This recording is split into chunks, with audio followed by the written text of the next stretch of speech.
বেশিরভাগ দিন বাড়ি থেকে ফোন আসে 11টা নাগাদ। আজকে ঘুম থেকে ওঠার আগেই ফোন এসেছে। তো ফোনের আওয়াজটা শুনেই বুঝতে পেরেছি যে কিছু একটা অঘটন ঘটেছে, না হলে এত সকালে তো বাড়ি থেকে ফোন আসবে না। তো কি হয়েছে সেটা ডিটেলসে তোমাদের বলবো বসে। তার আগে চলো এই জামা কাপড়গুলো বাইরে মেলে দিয়ে আসি, ঘরটা একদমই বুজোকানা হয়ে গেছে। হ্যালো এভরিওয়ান, কেমন আছো তোমরা সবাই? আশা করছি সবাই ভালো আছো, আমরাও বেশ ভালো আছি। আমি শিউলি, আমার নতুন একটা ব্লগে তোমাদের ওয়েলকাম। কাল অতটা ভালো রোদ ছিল না, তারপর জামা কাপড়গুলো নিচেই দিয়েছিলাম, তাই ভালো করে শুকায়নি। জামা কাপড়গুলো এখন মেলে দিচ্ছি। আজকে আর জামা কাপড়টা ধুলাম না, কারণ শরীরটা ভালো না, তার মধ্যে আবার যদি বেশি জল ঘাটাঘাটি করি। নোংরাটা ফেলতে গেছিলাম, এসে দেখি বাবাই উঠে গেছে। তো ওকে একটু বাইরে দাঁড় করালাম, কারণ দাদারা স্কুলে যাচ্ছিল। ও বলছে যে মা, স্কুলের বাসটা দেখব। তার জন্য ওকে একটু দাঁড় করিয়ে বাসটা দেখালাম। এখন ওকে ঘরে পাঠিয়ে দিয়ে নোংরার বালতিটা ধুয়ে নিচ্ছি, আর এই বাইরেটাও ধুয়ে দিচ্ছি। কালকে আর ধুইনি, তার জন্য ভাবলাম যে আজকে ধুয়ে দিই।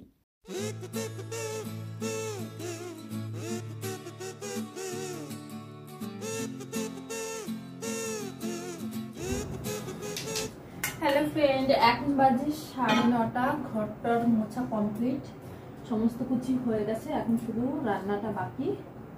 একটু জল গরম করছি, আমাদের ভীষণই ঠান্ডা লেগেছে। এটা এখন ফ্লাক্সে করবো। গলাটা ব্যথা যেহেতু, তাই ভাবলাম নুন দিয়ে একটু গার্গেল করি। সেই মতো এই কড়াইটার মধ্যেই কিন্তু গরম জল করেছিলাম, সেটা হচ্ছে সকালে, মানে গার্গেল করব বলে। এবার অল্প একটু জল ছিল, সেইটার মধ্যেই আমি আবার কি করেছি, মানে গরম জল করে নিয়েছি।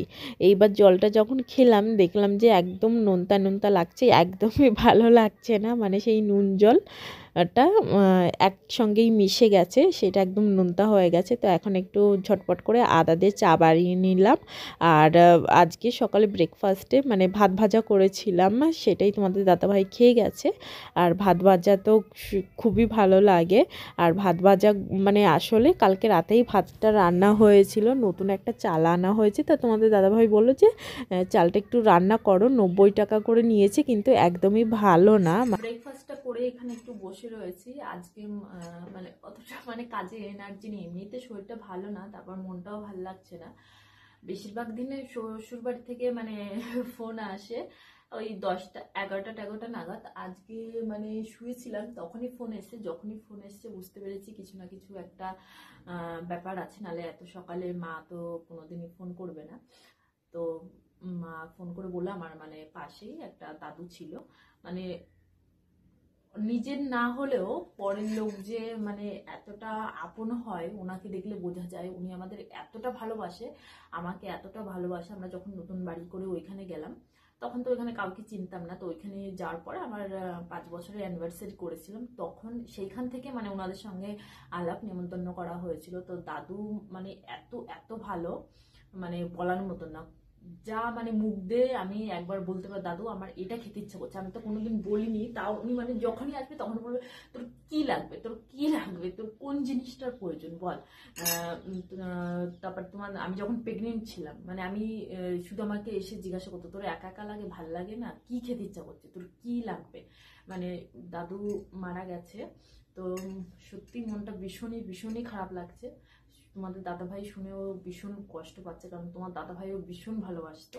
আমরা যখন ছুটিতে মানে যেতাম বাড়িতে, তারপরে এই যে এখনো যাব, গেলে পরেই না প্রতিদিন বিকালে দাদু আসবে, এসে তোমাদের দাদাভাইয়ের সঙ্গে চা খাবে। চিনি খেত না দাদু, তো দাদুর জন্য বেশিরভাগ গ্রিন টি বানিয়ে দিতাম। আর তার সঙ্গে উনি খেতে খুব ভালোবাসতো, ওনাকে যে কোনো স্ন্যাক্স দাও, বিস্কুট খেতে চাইতো না। মানে খেতো, আসার সময় উনি এরকমও কোনোদিন হয়েছে মানে নিজের হাতে করে সিঙ্গারা, চপ, এইসব খাবার দাবারও নিয়ে আসবে বিকালবেলা।